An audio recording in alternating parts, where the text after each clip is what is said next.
Hello? Hello? Okay. Testing. Okay. Guess it's good. Okay. So you got? Okay. All right. Welcome everybody to AI Collective. Let me see. Okay, let me do this first. Let me zoom. Okay. Okay. Good. So there are still some seats too. I think yeah, in the front or a little bit on the side too. So yeah. All right. All good. Okay. I'll just yeah. Yeah. Yeah. Oh sure. That's fine. I was just gonna. Hello, everybody. Welcome to my job. My name is David. I work at Microsoft, which kind of makes me the host here. But I'm not in charge. Mary is in charge. I'm going to give the microphone to her for about 1 minute. I just want to give some logistical information, like if you haven't had pizza or sodas, they're right out here. Help yourself until they're gone. If you need to use the restroom, they are right through this door here. Men on the left, ladies on the right. Oh, paparazzi's here. And this is, I'll just say, I want to give a shout out. I actually run a user group that meets here on September 4th. It's the Chicago Cloud Computing User Group. So if you feel like learning some more after tonight, then please come back on September 4th. You can find us on Meetup, meetup.com, the Chicago Cloud Computing User Group. We've got Jason Street coming up from Houston, Texas to talk about cybersecurity. And I think that's about it. Mary, I'm going to hand this off to you.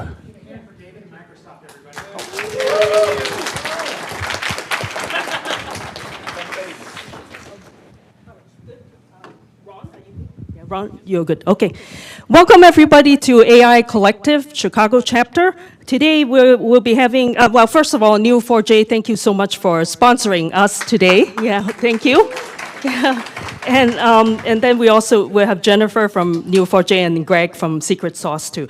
But today really is about AI accuracy with Neo4j, and then also Secret Sauce will be talking about product management, a shorter talk too. So that's today. So I'll keep going. And again, well, today, okay, so AI accuracy with GraphRec will be the first talk. And right now, and apologize because of some internet connection issue. That's why we're starting a bit later than we would hope.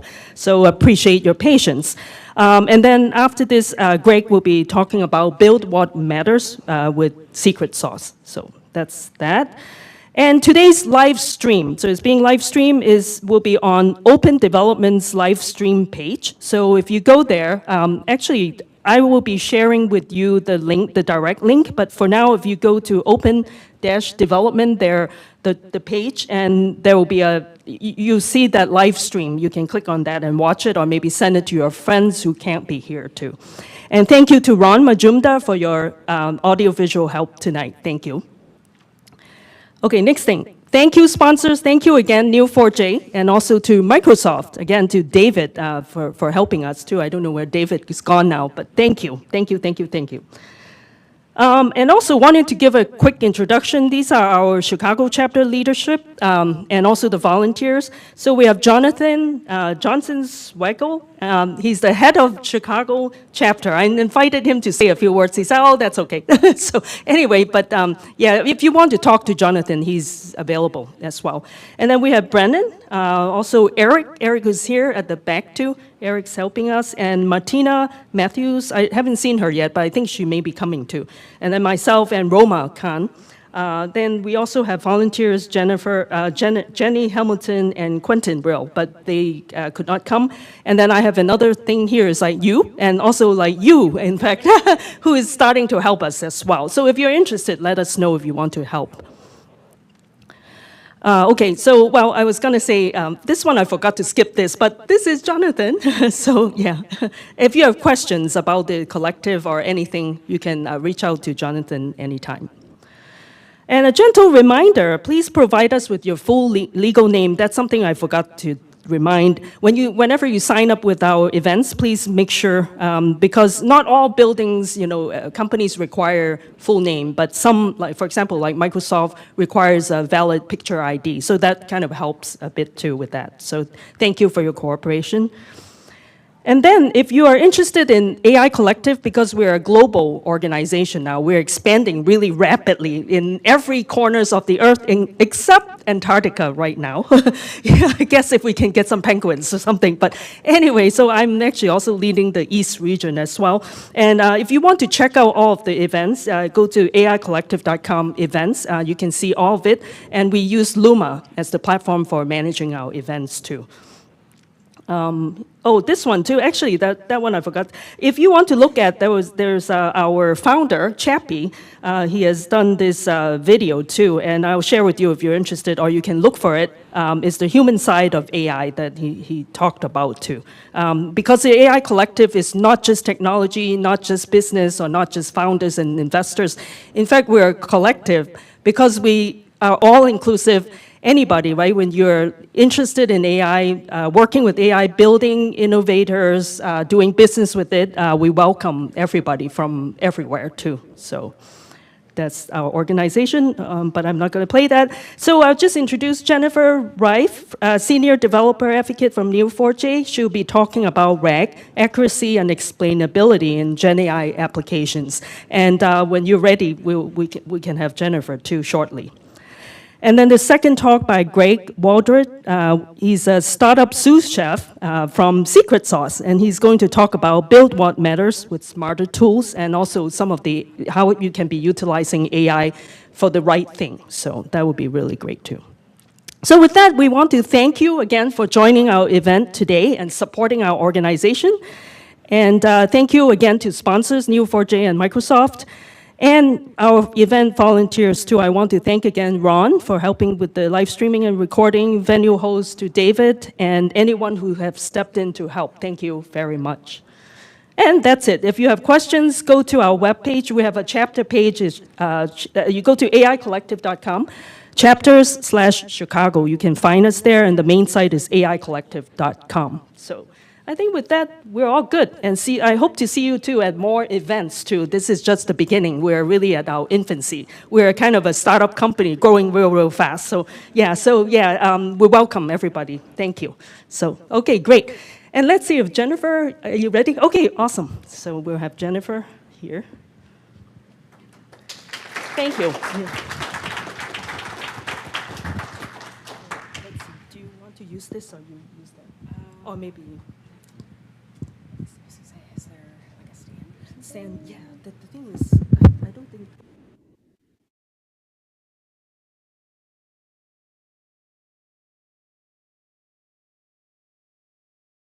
Hello, yeah, this one works.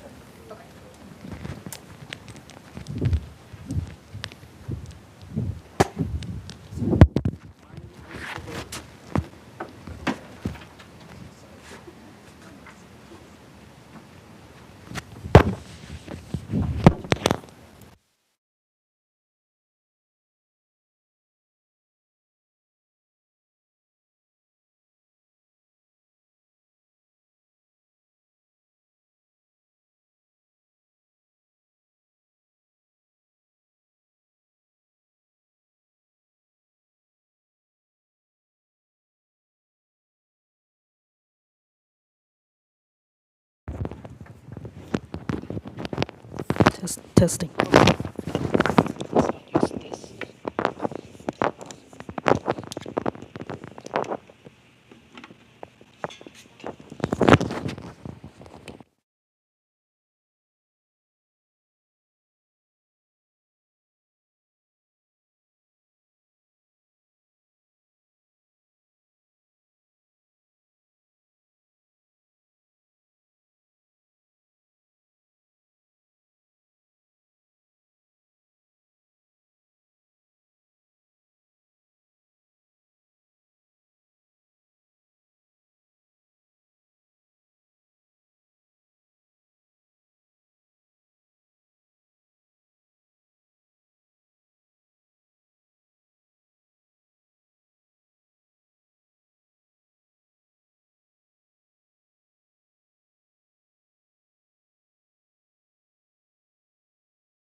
Okay.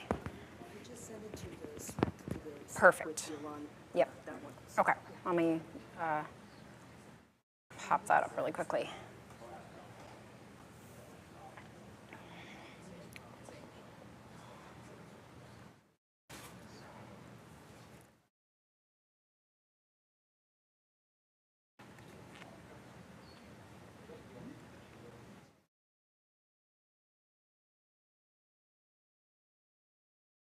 Okay. I don't need my camera on, correct? And no audio, right? Okay. No audio. Got it. Okay.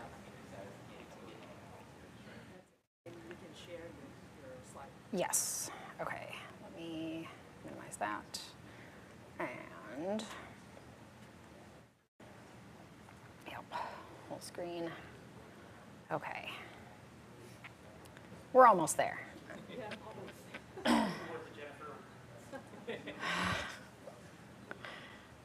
Let's see, there should be a way to like move this. No, I think I got it. I just gotta figure out how to move this. Here we go.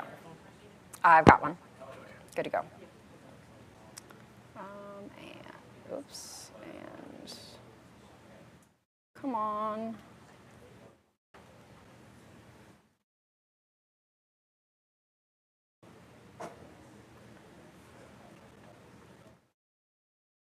No, come on.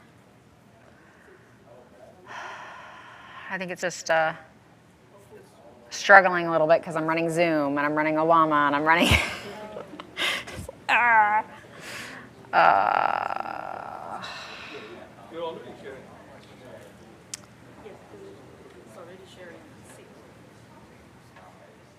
Yeah, but it's not letting me go into presenter mode.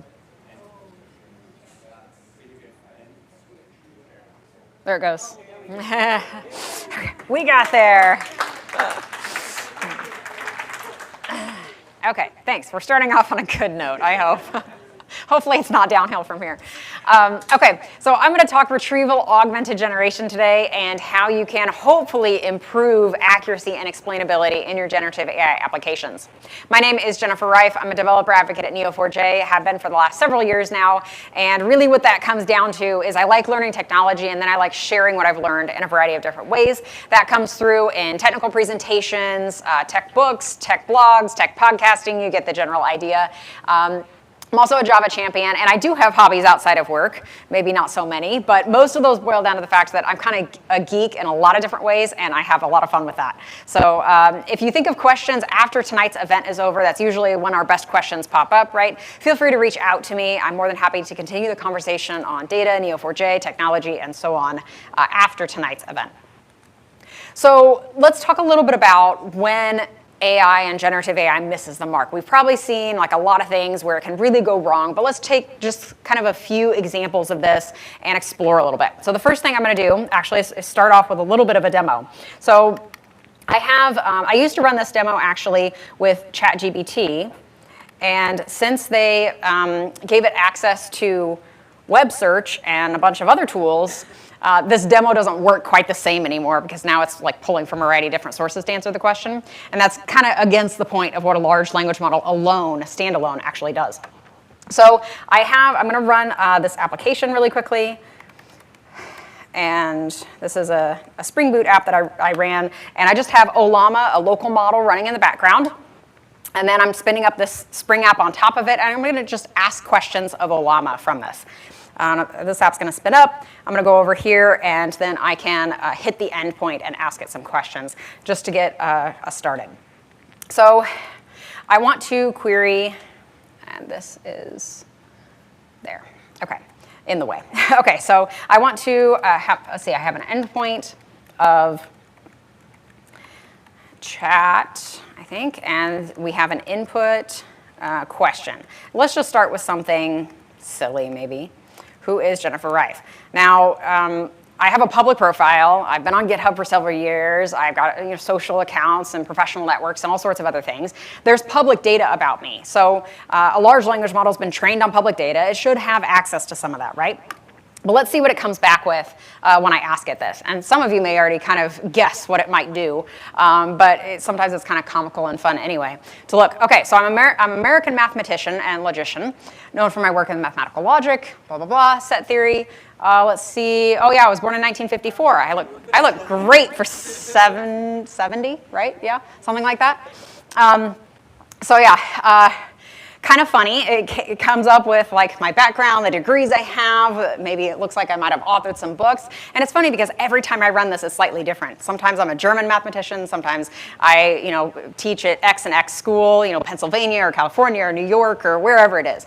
So why does it do this? I have a public profile. There's public information. Why in the world is it just completely making stuff up and can't find me anywhere? Let's do one other example.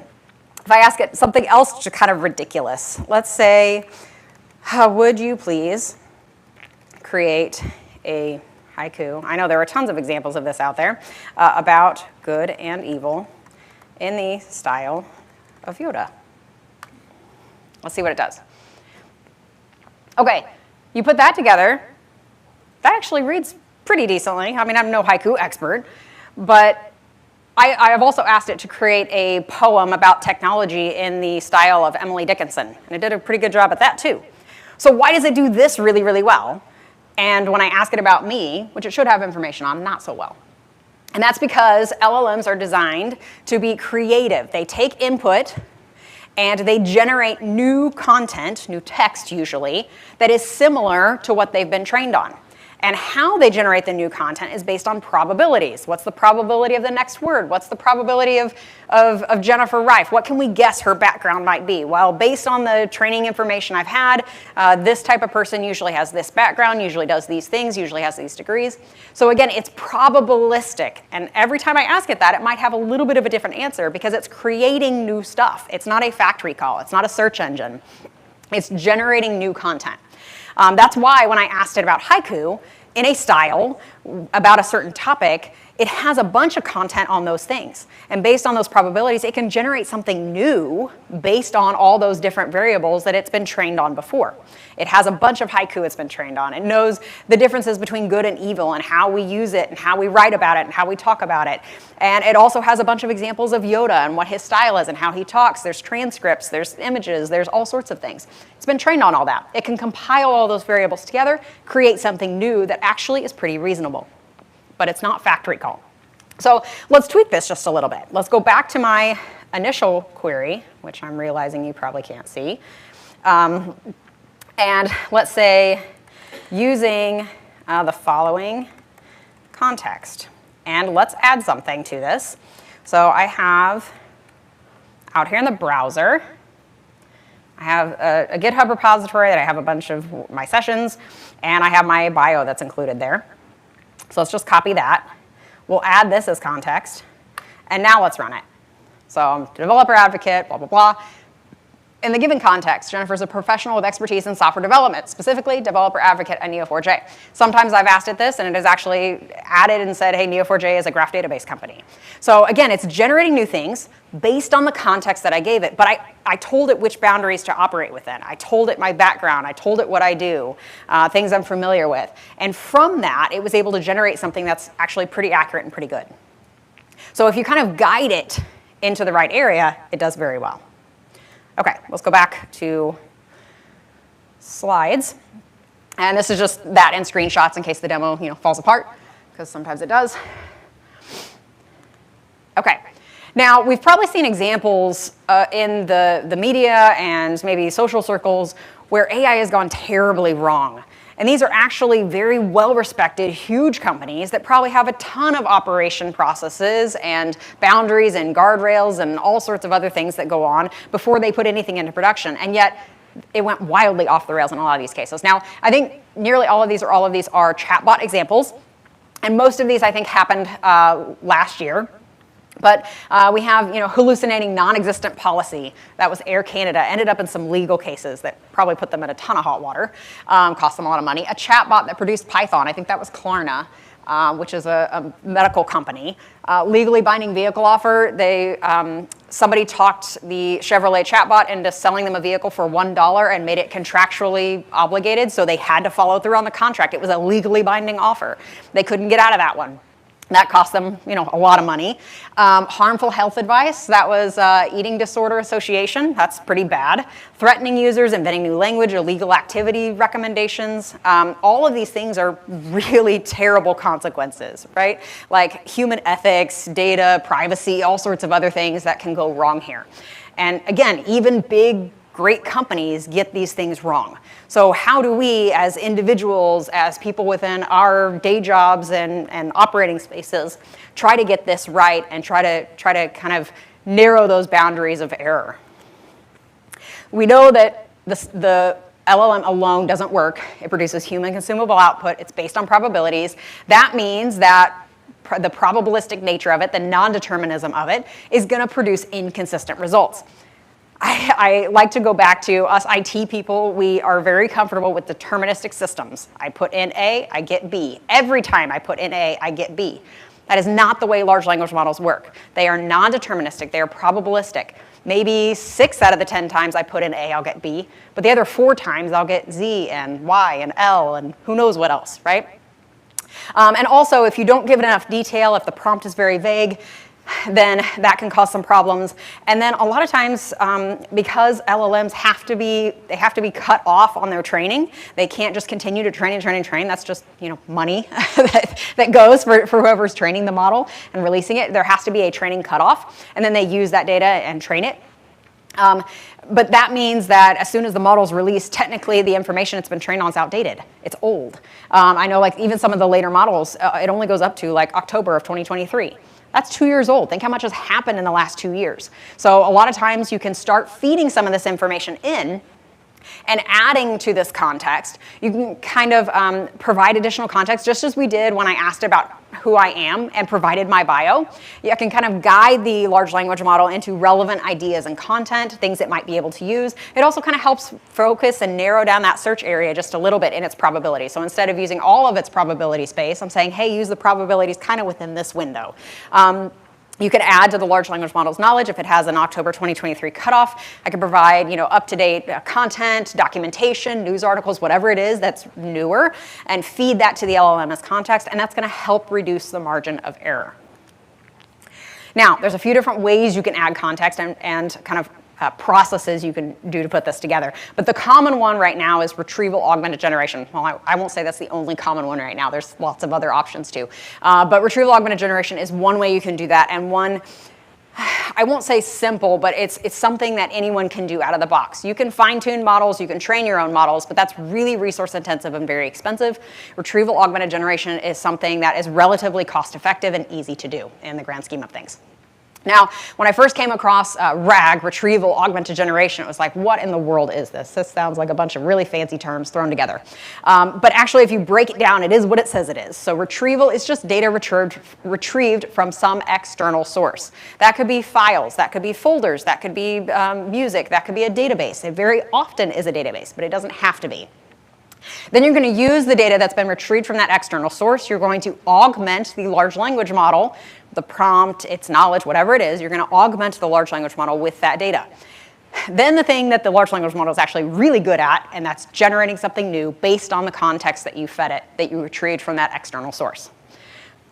So that's all RAG is doing. And there's a few other kind of, I guess, customizations on top of this general process flow that people are doing. We'll talk a little bit about that. But you have an input that a user provides, either some sort of question or a topic or whatever it is they're looking for. That's going to go out to a large language model. That's going to get created as a vector representation. And then it'll do a database search, find all the things that are similar to that input. It'll retrieve the relevant information. It'll take that in the original prompt, and it will send that back to the large language model, which then the large language model generates a result and sends that back to the user. Now, there's a variety of different types of context. I said you could provide documents, you could provide file folders, you can provide media, and all kinds of other things. But databases is another main option, and that's one that people a lot of times will use. But there's a variety of different things you can provide as that external source. You could also provide multiple things, but very often it is a database. Now, how do we provide all this different types of context to a large language model. A large language model can't plug into and understand a database right out of the box, right? Or media or whatever it is. And the way that we do that is we create numeric representations of that data, or embeddings. You're converting data into a numeric representation, a floating point series, an array of floating point numbers. And each of those numbers kind of represents the key features or characteristics about that data, things that the model finds important or maybe prioritizes a little bit more, and calculates a numeric value for each of those features, and then consolidates that into a big, long floating point number. And that is going to help capture the meaning and how those things are used. So you imagine if you send it a video of a podcaster talking about life or something like that. It'll pick out key things that the author, or that it thinks the videographer finds interesting, the topics they cover, and things like that. And it'll pick those out as key features, create a vector representation of that, and then spit it back out. It also allows us to have a comparable format for all these different types of data stores. If you think about, we used to say that, oh, you can't compare these two things, they're apples and oranges. Well, if we can create a numeric format of an apple and a numeric format of an orange, guess what? We can compare them. Because now we have the same comparable format that we can compare these two very different things. Same thing with audio and text and video. Before, we couldn't analyze and search and say, how is this piece of audio similar to this piece of video? There was no way to kind of condense that down to something that we could compare that. Now with vector and embedding representations, we can do that. Now, how do we go about searching these things? You think about how much data sits out there. If we create vectors for all of this stuff, finding things is really hard to do. But one way that we do that is through similarity search or semantic similarity search using vectors. And what it does, I'm going to move this because it's covering up my Star Wars reference. Oh, that's a good idea. Oh, perfect. Okay, great. Okay, so it's minimizing my Star Wars reference. I got to have my Star Wars reference. Okay, so I kind of like to think of data in vector space kind of like this from the, drawing a complete blank, it's not my favorite movie, the first movie, when Obi-Wan's looking for a planet, it's been deleted from the archives, and he can't find it. So he pulls up this little star map, and it kind of goes in 3D space, and it's really cool to look at and move around in. I'd love to have one. But anyway, I think of these data points as these are vector representations. These are kind of circles of this data. And it represents a point in vector space. So you think about things that might be similar, things like star systems, asteroid belts, whatever it is, you name it, galaxies, and so on. They all kind of have certain features and characteristics in common, right? Because they're close together. You have a number of planets operating the same, or going around the same sun, and so on. So things that are similar to each other are going to kind of be in that same general area of outer space, right? They have things in common.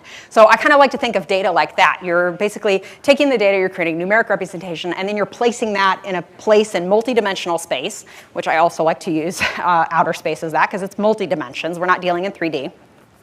And then you can look at, okay, what similar points are around this data point, this planet, the star, whatever it is, and calculate how similar these things are based on how close they are in that space.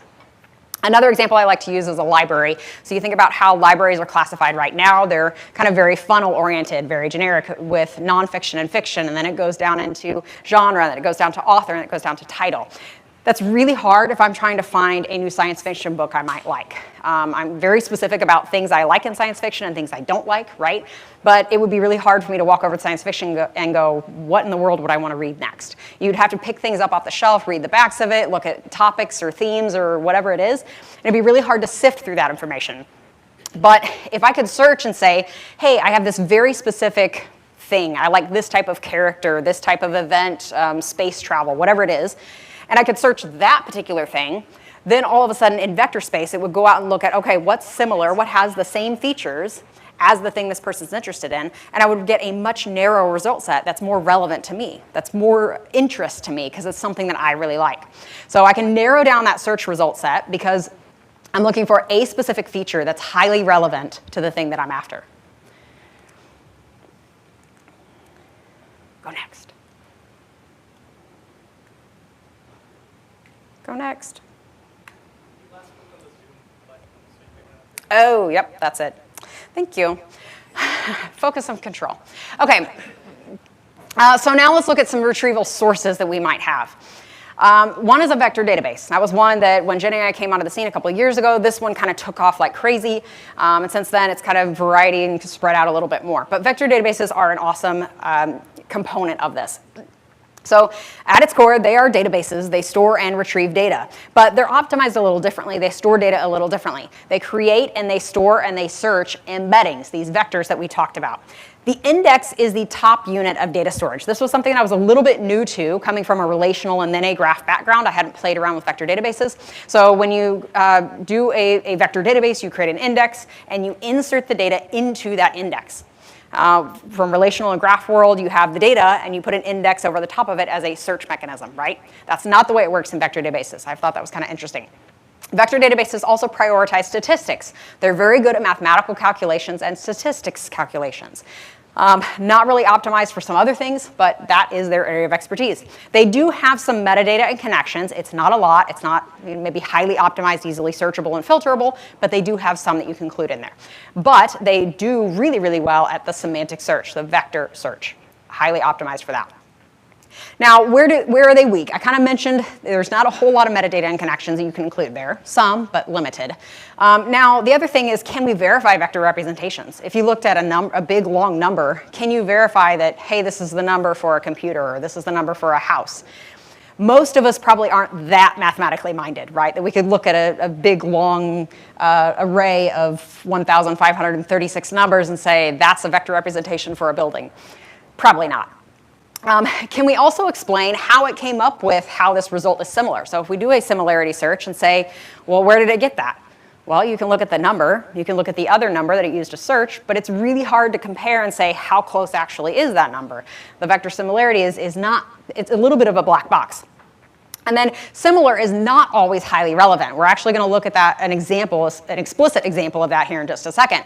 But here's a small example. So if I were to search for something like an apple, it would say, oh, are you talking about Apple the computer, Big Apple in New York City, Apple the fruit, Apple something else entirely? It doesn't know. It doesn't have enough context in order to kind of narrow that search field down. So again, semantically similar, not necessarily the most relevant. Now, this is something that I've kind of been noodling on a little bit. And we like to think of, we have access to the vectors. We can analyze unstructured data, and we can take these big blobs and put it into a vector representation. But is unstructured data actually fully unstructured? You think about things that we typically think of as unstructured, things like videos, books, and music, sporting events, any type of entertainment, really. There is some element of structure in those. A book has a story arc, right? There's some moments and events that you expect to happen in a story. A sporting event, same way. There's rules of operations. There's a starting and an end point. There's events that happen along the way that you expect. Now, the fun thing about entertainment is that there's some variation with that. There's moments that you don't expect to happen, and that's really cool. But for the most part, there is some sort of element structure there. That's what makes it fun. There's themes, there's moments, there's stories. There's elements of structure, even within, quote, unstructured things. Now, the cool thing about graphs is that we can analyze how data is connected. So now we're not just looking at, maybe themes, or we're not looking at vector representations. We're looking at the connections and the relationships among different entities. So you're incorporating relationships and the entities themselves. Graph databases are designed for storing and navigating networked data, or connected data, if you want to think of it that way. This makes it really traceable and explainable. For instance, the graph we have here, we might say, oh, why is this patient having some sort of symptom or side effect? Well, it's because they had some symptoms, they ended up diagnosed with the disease, we gave them this prescription, and now all of a sudden they're having these specific side effects that are causing us to do other things or impact. We can really trace and document what's going on and why this happened and follow that path of steps. Graphs are made up of nodes and relationships, or vertices and edges, if you like the mathematical term. Nodes are your objects or your entities. You can have labels which kind of categorize or group your entities together. And you can also add properties, which are metadata. You think key value pairs about properties or attributes that you might have. For instance, where we have companies, we might have company names, we might have school names, person names, we might have degrees, we might have connections, or other sorts of other things. Relationships, though, are the real core power of graphs, and these connect the entities. You have to have some sort of relationship type, or if you want to think of it like a label, and your relationship has to have a direction. For instance, a person worked for a company, not a company worked for a person. At least probably not. A person might have completed or enrolled in a degree, not vice versa, and so on. And then you can also add properties to relationships. For instance, you might put semester or the passing grade that they got or the dates when they started and ended working at a company or so on. So a graph gives you the opportunities to answer different types of questions from a variety of different points of view using the relationships that are available in the graph. For instance, whether I'm a person or a company or a school or a department or something else entirely, I can answer some of these questions just based on this very small graph that we have. For instance, I can look at who has similar degree or journeys or experiences based on their degree, the classes they took, the jobs they did, the people they were connected with, and so on. As a person, maybe I'm looking for new friends or people who might want to join a club that I started at school or within work, a social community. So I could look for people who are similar to the characteristics or features that I like in a certain social group. Where did an employee or a student come from? Where might they want to go? What are things that we can entice them with or encourage them, and so on? And what makes two people similar? Is it the fact that they went to the same school, have the same background, lived in the same area, have a similar degree journey? What is it that we define as making people similar? So graphs help you connect the dots. Now, another cool thing about graphs is you can incorporate structured data and unstructured data in the same database.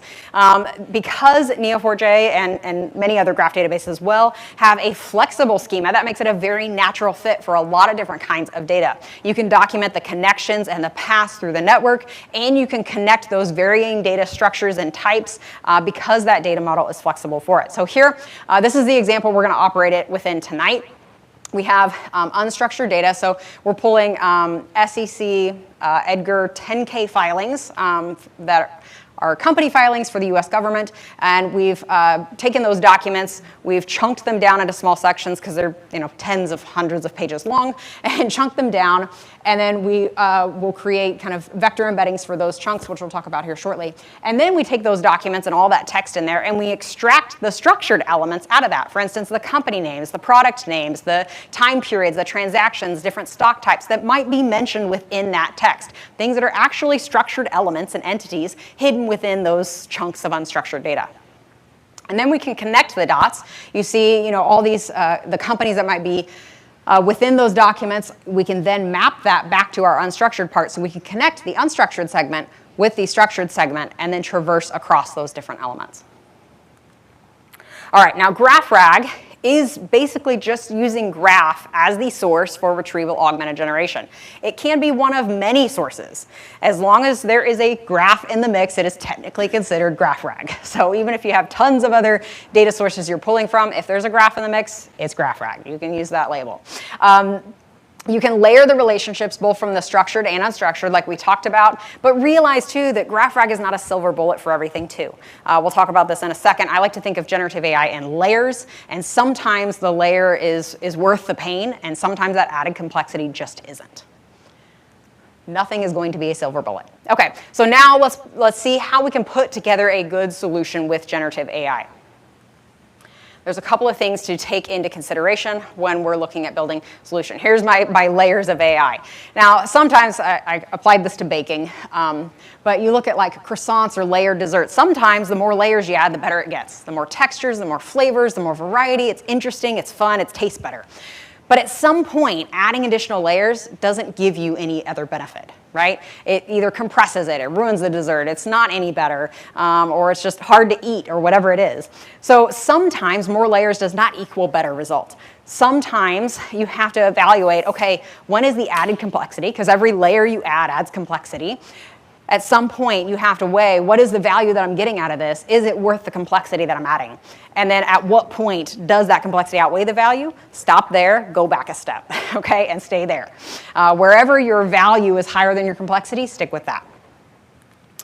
So in GenAI systems, I kind of layer things up this way. You start with like a vector search, so that vector similarity that we talked about. And then you could add additional context retrieval. So that's from like retrieval queries from other types of databases. For instance, graph, where you do something like a keyword or lexical search, or you filter out the results. You could also have something like a polyglot system, where you do vector search on a vector database and then a retrieval query on something like a graph database. Again, you're adding complexity there, but sometimes the trade-offs are worth it. Then there's one other layer that gets added to that, and that's agentic solutions or tooling or whatever you want to call it, where the LLM is going to decide which tool to access, which function to execute, and the order of them in order to solve the problem that it's getting. Now you can have a variety of range of like very automated process flow, like when this, do this step, when this, do that step. So that's more of like an automated workflow with large language model. Or you can do something very more on the far end of that, which is autonomy, which is letting the LLM decide and do almost anything it wants to within reason, right? But letting kind of the LLM have the reins and drive and figure out what functions it needs to execute, what things it needs to do, and in the steps and the order it needs to do them. Then there's one other piece of this puzzle, which is MCP, or Model Context Protocol. This is another way to provide tools to an LLM in a little bit more of a I guess, structured, boundaried type of access way. So if you expect it to have certain functions it needs to execute quite frequently, you want it to kind of execute those in the same way and kind of have some boundaries around that, you can access those using MCP and allow LLMs to access an MCP server. So you kind of get an idea here of how like agentic systems work. You have an input. The LLM kind of decides, based on all these things, what step do I need to do in what order, and then it'll do a few different things that it needs to until it figures that it has a good solution, and then it provides that as output. So there's agentic systems boiled way down. Okay, now we're going to run through a demo. Now I have a couple of options. We're going to do the same data set. We've got unstructured data and structured data. We're going to kind of explore, navigate, query. I originally have a repository that I wrote with Spring and Java. I also have kind of a Python rendition of that as well. Does anybody have preferences? Python. Of course. Boo. That's okay. That's all right. I have both, so it's no big deal. Okay. So what I'm actually going to do is, let's see, which browser? Nope, not that one. It's not a browser. Okay. Window, let me pick my window here. Oh, drat, okay. Well, that is irritating. Because I was connected to Wi-Fi. What happened?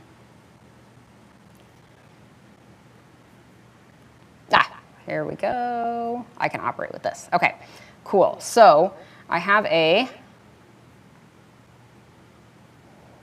one second. Let me spin it up here. I just had this open earlier. I ran a workshop on some of this content earlier. That's why I have this up, and we can just access this. So it'll take a minute to kind of spin up the code space. But I've got the repository out there. We run this for a couple of our live workshops that we do. And so I'm just kind of spinning the environment up. It's a series of notebooks. And it talks about vector retrievers, text to cipher retrievers, vector plus graph retrievers, and then how you kind of architect that system together. So I'll take a second. Hopefully it remembered my credentials and stuff. If not, I'll have to kind of put that in. But see where I'm going with this. So while that's spinning up, the thing that I have found really fascinating lately is sometimes people will do graph rag, or they'll do vector rag or whatever it is, and they'll go, this didn't really work. It didn't really do what I was after. Well, sometimes I think we don't know what we don't know, and sometimes we misdesign things or misalign the problems that we're trying to solve with the way that we have vectorized the data or the way that we've constructed our data model. There's so many things that can go wrong with generative AI.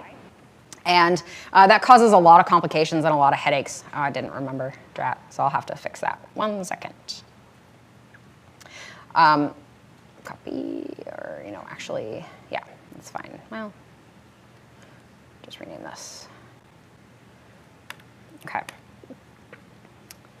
And then, apologies while I get this up and running. Let me stop the share for just 1 sec, so I can.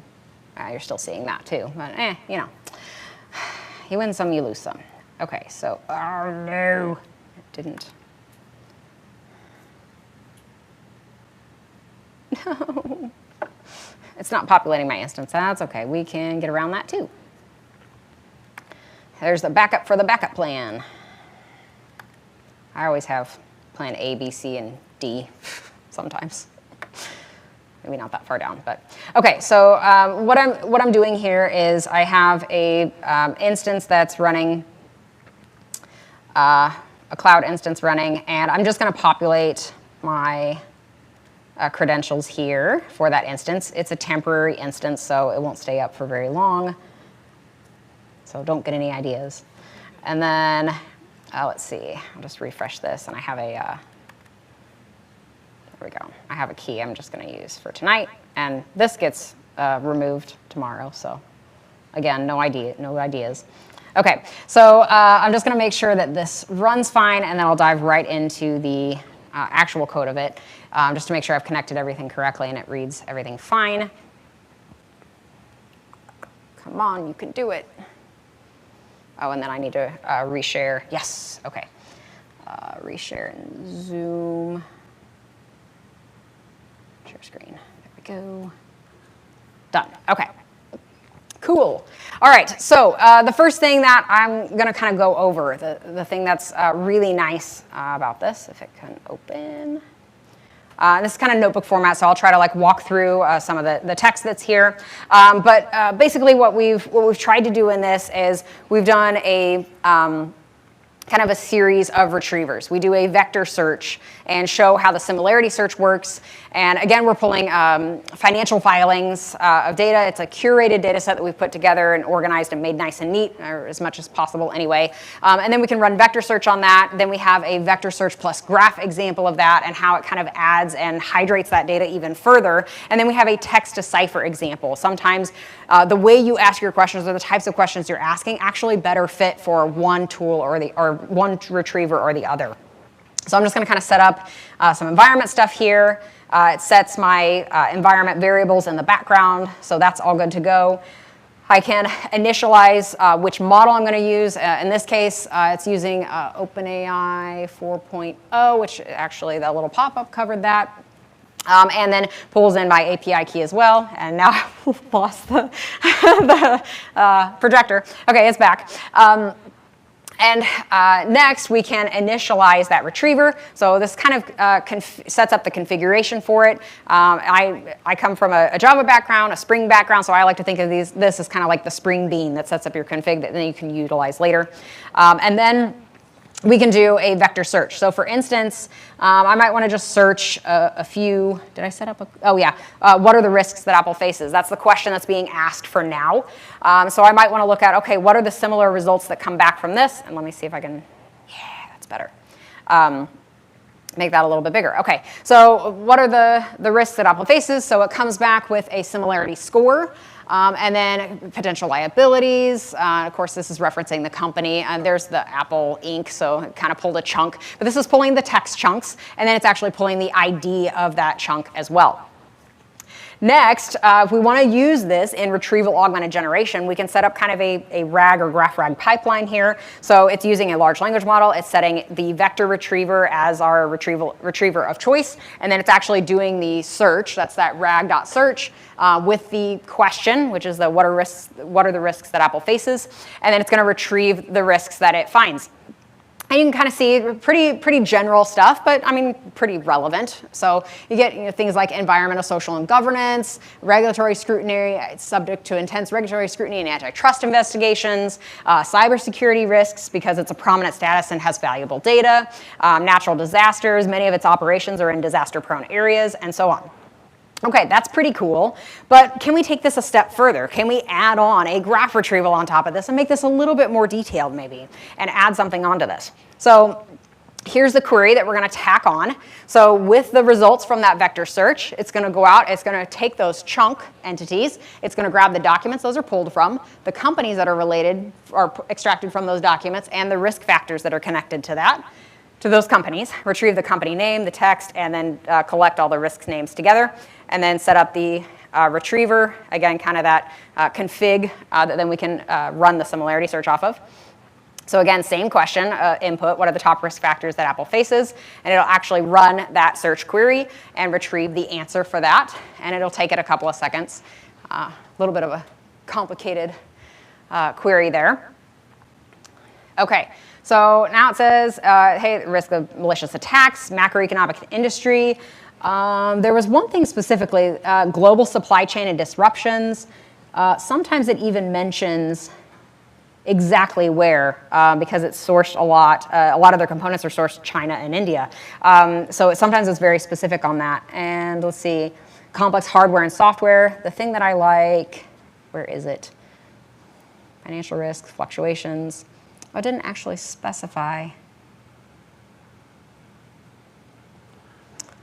It didn't, of course, in this one. Again, non-deterministic. But there's times that it pulls back, hey, it faces a lot of litigation problems related to its app store. And it's very specific in some of the risks that it faces. In fact, I may even just run this again and see what we get, see if it's the same or relatively similar. So it'll pull from the graph and say, hey, we have these generally similar chunks, but then we can also go out and retrieve the specific risks that are connected with those things. Reliance on custom components. So that's a little bit more specific there. Technology supply shortages, price increases. Yes? I noticed that in the first one, where it was just a vector tag, ESG was put as the topmost and most important risk. But here it is, when you used the graph frag, it's the 8th most important risk. Yeah. Is there a different, why is that? Like, shouldn't So- similarity remain the same? Is it in the Yeah, again, it's all probabilistic though. So sometimes it might choose the cybersecurity path first, and some other times it might say, no, slightly different, probability here. I'm going to pick the environmental factor as being the first path I traversed out. Even if I run the vector search again, which is up here, if I run this, I think I can do that without setting. Yeah, I think this should work. A lot of times it'll reorder even this, the same exact query. And that's why we kind of reinforce, okay, yeah, see now it reordered and put data security threat at the top. So even the exact same query, you'll get different answers, slightly different adjustments or priorities every time on that. Now the cool thing is, here's where vector, graphrag, vector search can really kind of, I guess, impact the design. Highly semantically similar does not mean highly relevant. So here's an example of this. We're going to take that same query, and we're going to retrieve the top 10 results. So you see all of them are the company of Apple. What are the top risk factors that Apple faces? All of those similar document chunks it pulled back are about Apple. That's the company that's related there. But now instead of 10, what if I pulled the top 20? Let's see what we get. Okay, the bulk of them are Apple. But then as you work your way down, there's Microsoft, there's NVIDIA, there's another Microsoft. Why is it? But it's because it's semantically similar. It's not doing a keyword search. It's doing what's semantically similar to Apple. That means NVIDIA, that means Microsoft, that means a bunch of other of your large tech companies, right? That are going to get pulled into that mix as being semantically similar. But the question that I asked it is very entity-centric, right? I want to look at Apple, and I want to traverse from that entity and look at what are the things that are connected to that. Now, if I reorganize my question just a little bit, I got to look at it from a different perspective. Let's take another question. Which asset managers are most affected by cryptocurrencies? Now I'm not entity-centric. I'm something that's much more vector-centric. I think I have a couple of slides on this that kind of show this as well. But now you can see I'm pulling back NVIDIA, I'm pulling back Apple, I'm pulling back, I think Microsoft was in there as well. Yeah, a bunch of different companies there. But that's because I'm looking at things that are related to cryptocurrency policies. And there's a lot of companies that are involved with that, but I'm asking a very general semantic similarity question, something that's not driven from an entity point of view. It's very chunk driven or vector driven at that point.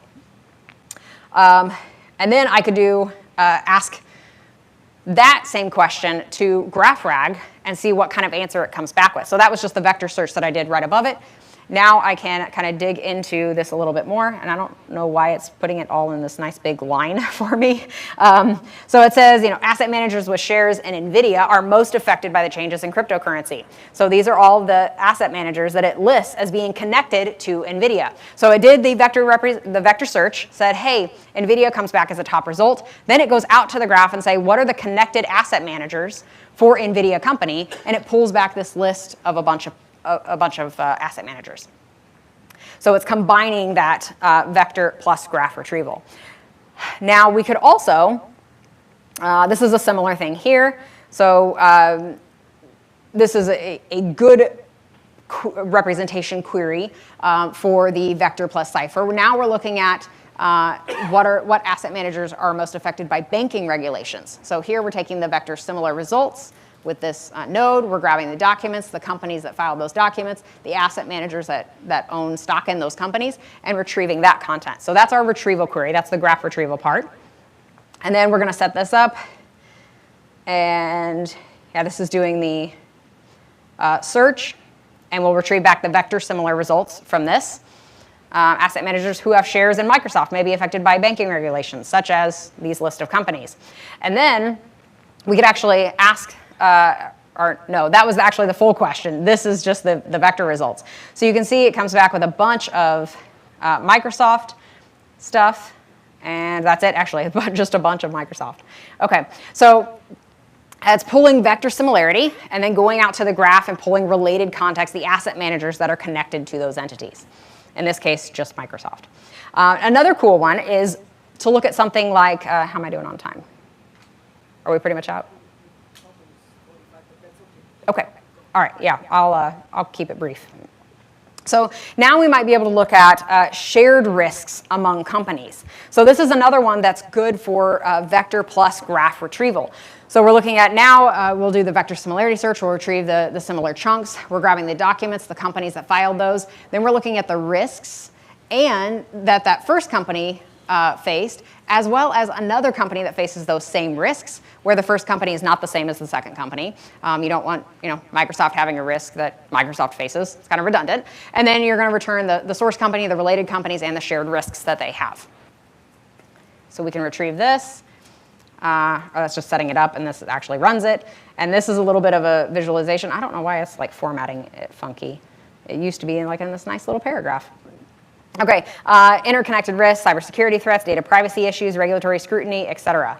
Okay, you can see kind of the visualization. Now it's a little bit hard to read here, but you can see you have a bunch of big tech companies, PG&E, PayPal I think is down there, Intel, a bunch of others that have all these same risks that they all share. So this is a very graphy query. You're doing the vector similarity search to find similar tech companies, and then you're pooling all together those connected risks that they all have in common. One last retriever here is the text to cipher. This is really helpful to generate structured type queries from natural language questions, right? So for instance, I might want to find what are the company names of companies owned by BlackRock. So again, this is something that is a very good keyword search. I'm looking for a company with a name of BlackRock, and I want to find the companies that they are invested in. So I can pull together the schema of the database. It also really helps if you have like a text to cipher, text to SQL, if you have kind of a schema or general architected boundary set of what the data looks like. In our case, we have companies that have different kinds of metrics. They mention different things. They issue stock and so on. So that's our data model that's there. And then we're going to use that in our text to cipher in order to generate the query. So this is the query that it puts together, which is match an asset manager with a name of BlackRock Inc. owns a company or is invested in a company, return the company name. Now, if we actually want it to execute that query, so that just generated the query, now this is what it returns. Okay, all of these companies are invested in, or BlackRock owns stock in these companies. Okay, so this is the result of that cipher query that it wrote. So this is super helpful and interesting, and of course I have examples of like agentic systems where you use each of these retrievers as tools and let the large language model decide based on the question that's coming in which tool it thinks can best solve that problem. The code repository is available out here on our Neo4J Graph Academy org. If you want to check that out, all the code is there. If you, let's see, if you spin up, I think it's our hands-on workshop. It's available on Graph Academy. I think I have a link to this at the end. But if you spin this up, you can, it'll create a sandbox instance for you in the background, and you can run and execute and walk through this code at your leisure. So feel free to check that out. Okay. I'll wrap up here and then pass along to the next thing here. So we need to make sure that we align that retrieval strategy with the types of questions that we're asking, the data model that we're putting together, and then try to fit, okay, are these types of questions good for vector retrievers? Are they best for text to cipher? And kind of what is the process flow that we should work with here? And then of course, iterate on that. Look at the layers and say, is this layer enough? Do we need another layer? Do we need to back off of it a little bit? And really optimize your system for that. Neo4J is running our online developer conference. It is free, entirely virtual, and runs 24 hours of content on November 6th. A lot of really great stuff there from fantastic community members, customers, internal Neo4J folks. It is probably one of my favorite events every year. A ton of fun and just kind of not necessarily a fire hose of content, but you definitely kind of want to let things soak in and review some of the videos later on for sure. So if you are interested in that event, feel free to check out or scan the QR code or check out neo4j.com/nodes2025. I will be definitely involved in that conference again this year. And then to close us out, this was actually the Spring repository that I had ready to go, the Java code. So if you're interested in looking at that, it's similar to the Python code that we covered. And then if you want to know more and kind of look at the courses that we have available, there's lots of Python-focused GenAI courses that we have, and they're all free online and self-paced. So we talk a little bit more about vector indexes, building chatbots, putting together MCP servers and operating with those, all sorts of cool stuff. And then I also did write, if you want to know more about kind of the graph end of things and how to build those, I wrote an ebook that is free. So if you want to scan the QR code here or check out that link, you can pull that in. It just walks you through how to build a graph, how you extract data, how you use it in a variety of different solutions, and including GenAI. And then, of course, if you have questions, I will definitely be around the rest of this evening, but feel free to reach out to me, my contact information, and thank you guys so much.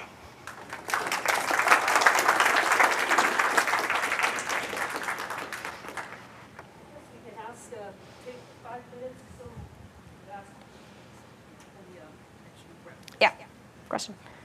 When you were giving the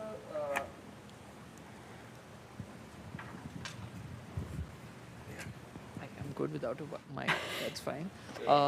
When you were giving the demonstration, I noted that for the vector database example, when you reloaded the query, it generated a different response, and I'm saying it's probably because of the sampling.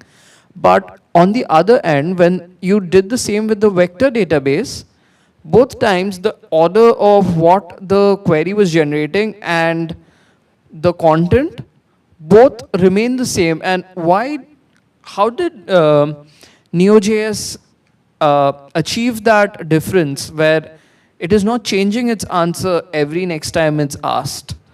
Yeah, that's a good question. I think part of that is the question that we're asking is exactly the same. So that kind of narrows its probability set down some. And then the context that we're providing is very consistent. So every time I'm providing the exact same context, the exact same companies, the exact same vector retrieved results, which even that can vary slightly, but most of the time that is pretty consistent. It's a mathematical calculation. But I'm returning that same context, so I have a pretty consistent input that's being provided. And it's not like a one-line input, it's several lines of input that's being provided. So relatively, now I used to notice a lot more variation in some of the older models, things like 3.5 for OpenAI and some of your kind of first generation, if you want to call them that. But as you kind of have added models and they've added reasoning and just better recall and better access to things, I've noticed the consistency just creeps up. Now, you won't completely get rid of that non-determinism, but in a lot of cases, I'm seeing much better consistent results and just better, not accuracy necessarily, but closer to that mark. I actually like the fact that with respect to sampling, if you increase the sampling in the vector database, you will get different results. And as you keep increasing the k value, it becomes more deterministic. Right. But in the graph one, it is very consistent. So it becomes more dependable. And it's Right. also faster. Yes, because you're grounding it in very consistent, high-quality curated information. And you're providing that consistently every time. So that's going to kind of, again, narrow down that non-deterministic issue that you have by providing more deterministic context to it. So again, it's narrowing down that probability set, making it, okay, instead of operating within 10 different options or probability paths that it might traverse, it might operate within 5. There's still some level of variation there, but it's much narrower and much more accurate. Thank you. Hey, Jennifer, great talk. I've actually done some of the Graph Academy and been to this cool. exact workshop you were showing off. So awesome. great job with that. It's fantastic. I wanted to ask a little more specific question about Neo4j. Yeah. Do you guys offer like hybrid search with the vector database with like maybe like BM25 re-ranking or anything? Or is it just purely vector search with the graph augmentation? That is a good question. I don't know that we provide any other types of like vector optimizations or vector searches right now. Yeah. We have a couple of different like similarity measures, like we use both Euclidean and cosine similarities. Sure. So you can calculate those a little bit differently, which I know there's other metrics out there for that too. But I know like a lot of your kind of core vector databases will provide a lot of those very customizable features. And so that's something that I think you would have to evaluate, you know, how refined and specific are you looking to get. I don't know what the roadmap looks like for Neo4j, whether we're looking at adding those capabilities, but you know, we are a graph database at core, and so we want to do, you know, the vector things and be able to do those things, but we also have to balance, you know, graph capabilities along with that too. Gotcha. So build your own hybrid search essentially. Probably, yeah. That's where I would start at least right now. Gotcha. Thank you so much.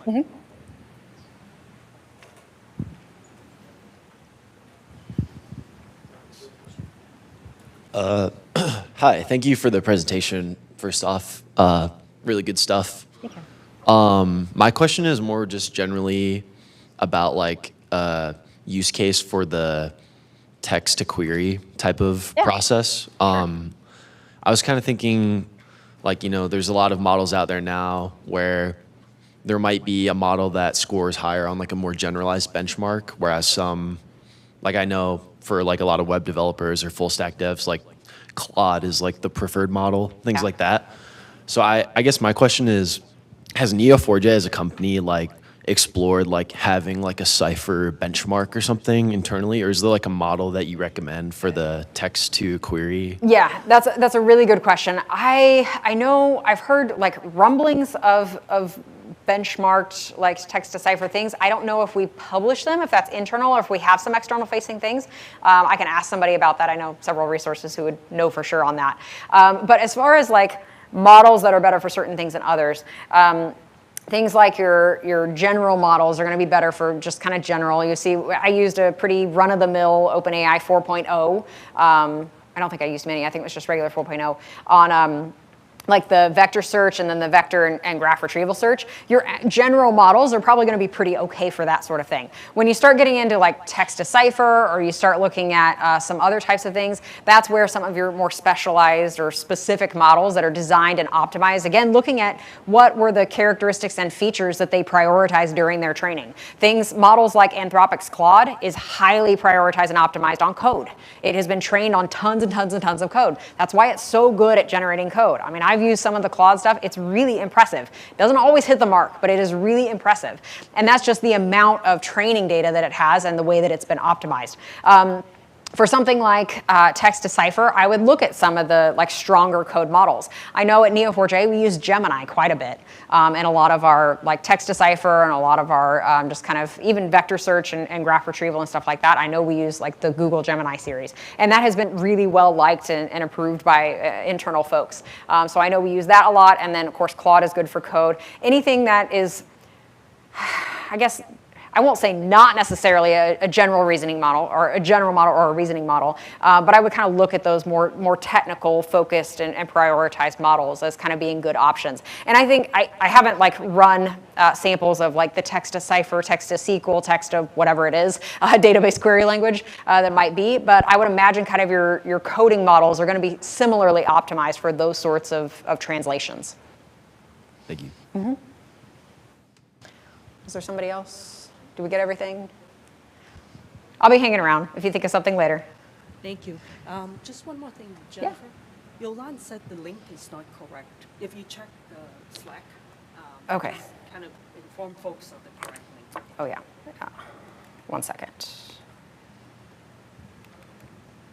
Okay.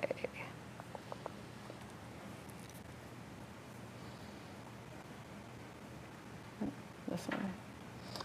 Which link is it? Live stream. /nodes. She said that's the correct link. Oh, okay. All right. Sorry about that. Let's see. /nodes. Yes. Yeah. Oh, yeah. Okay. Here we go. Yolande, the lady, Yeah, I will. she sent it to her, so that's why. Okay, yep. I will update my my presentation. I always post my presentation to Speaker Deck, and then I usually update the GitHub repository as well. And a lot of times try to put that on social, although I don't always hit that mark, but I will try to. So the link that should be there is neo4j.com/nodes, and that will take you to the nodes-2025, which is where you can register or kind of look at what's going on. Yeah, some live sessions, the speakers that are involved in it, some highlights from last year, and then, of course, save the date and... what? Oh, I'm sorry. Zoom. Oh, I think I closed the Zoom. Oh, yeah. Okay, maybe we'll just pop that. Yep, apologies, yeah. Sorry about that. Yeah, thank you. Thank you. Thank you so much, Jennifer. Thank you. So as Jennifer is kind of tearing down, then Greg is going to get ready for this second talk. It will be a shorter on product management, build what matters, yeah, with secret sauce. So. Whoops. There we go. Okay. There we go. I'm so sorry.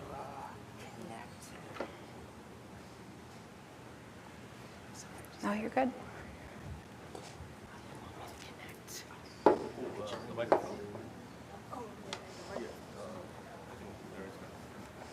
And then you have to get into the Zoom. Oh.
Testing.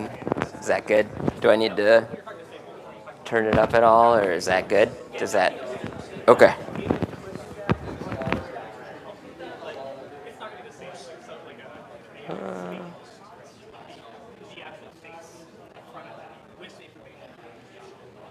Okay.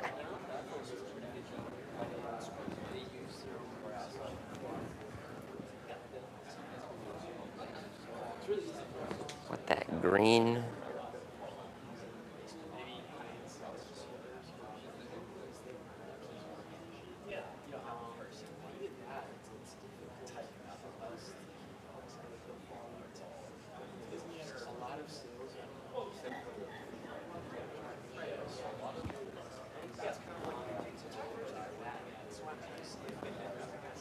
You're good on your end?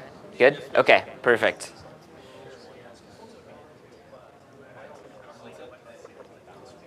Yeah, whenever. I just was giving folks a breather. Or...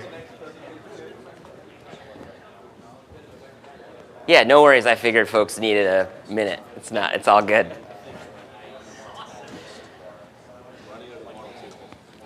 Yeah, that's what I went to grab as well.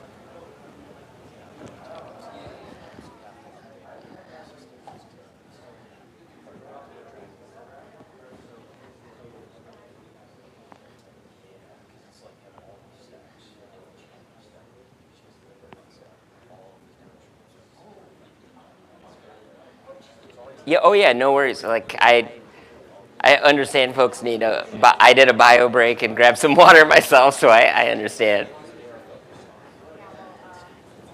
You just give me the thumbs up when you want me to go, and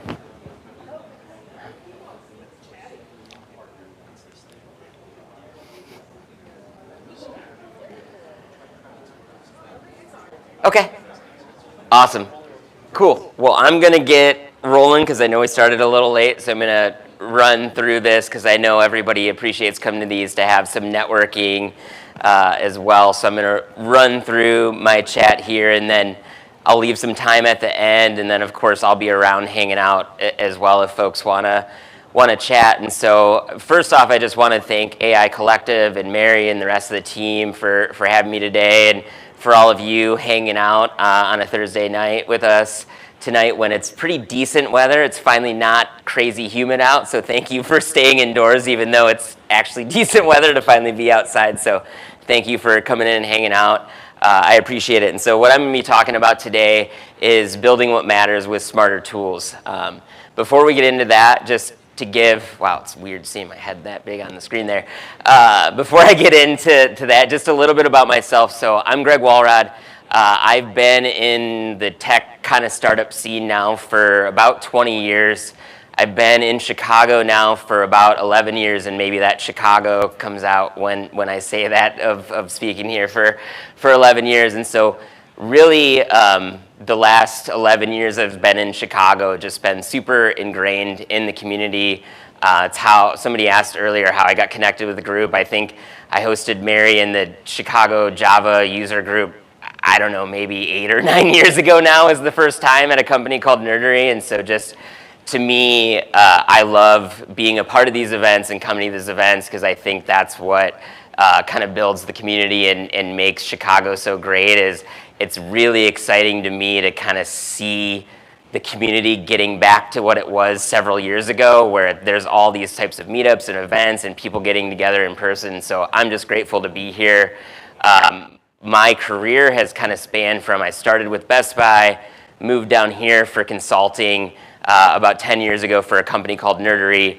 And for about the last 11 years, I've basically been leading engineering, leading product, working with startups, building things, whether it be web apps, mobile apps. And a few years ago, my partner and I, who's in the back of the room, we started a company called Secret Sauce. And really how it was born is I was at a lot of companies and I was told that I like to jump into a lot of areas. Sometimes it's cool, sometimes maybe there's red tape because I'm in engineering and why am I jumping into marketing or product or HR? And why Secret Sauce was born is both her and I just have a passion for wearing kind of whatever hat is needed and kind of just jumping in with what's needed. And Chicago just has so many great small businesses and startups, and that's kind of what we do is we jump in and we'll build what I'm about to talk about, which is minimum functional products, which is getting you something out the door that helps you get whatever you need to get you to that next stage, which is likely, hopefully, your first, Series A or something like that to get funding. But we also do marketing and merchandising and branding. And a little bit about myself outside of work is I love hockey. I'm excited to hopefully see the Blackhawks maybe start to make a turn in the next year or two. Outside of that, her and I love to travel. I'm a big fan of just having new experiences, and our dogs are our children. So we have 2 Pomeranian Huskies, Mooney and Patronus, which literally are our lives. We moved actually up to Edgewater from South Loop just so we could be around more greenery and be near a dog park and have a puppy park that is at the beach and all of that. And so that's a little bit about myself. As we're diving in today, kind of our 4 recipes for success as we go in is we're going to talk about starting with what matters. So as you go in and you're thinking about building your product, how do you hone in and make sure that you're building those few things that matter and you're not just adding everything under the kitchen sink to that first thing. What I'm going to talk probably more about, because I think it pertains to this group the most, is how do you use smarter tools to get you to that minimum functional product faster. How do you then have a recipe to keep your flavor true, which is basically what I like to think of as your bumpers. Like, how do you make sure as you're getting feedback, you're putting it through a filter and you're not pivoting every time you get ideas from folks, because it's good to get feedback, but we don't always want to just adapt super fast. And then the rest, our recap is how do you serve up success faster, which is kind of just thinking through how do you have a roadmap as you're building through all of those things. So our first one, whipping up what matters. Not ripping up, maybe we can just rip up what matters. Whipping up what matters. So the first few ingredients is we're going to talk about your core features, your strategy, and how do you stay focused. So as you talk about what matters, and I'm going to have a lot of just chef jokes in here because of our brand secret sauce, and we recently binged The Bear a couple weeks ago, so I might loop a couple of those in as well, but it's how do you make sure you have one heaping cup of core features? And for me, what this is about is really making sure that you're going through what is that essential list. And what I like to talk to people about is that grocery store syndrome there. We probably all went to the grocery store, not had a list, been incredibly hungry, and then we're just throwing stuff in our cart. We get home, we start to make dinner, and we're like, oh crap, I forgot the butter to make what I'm trying to make, or I forgot the salt, or that one of those key ingredients. So to me, this is making sure that you really delineate down what are those core features, what is those essentials, like what are you going after, what is that problem you're trying to solve for your users. And it doesn't have to be a buffet.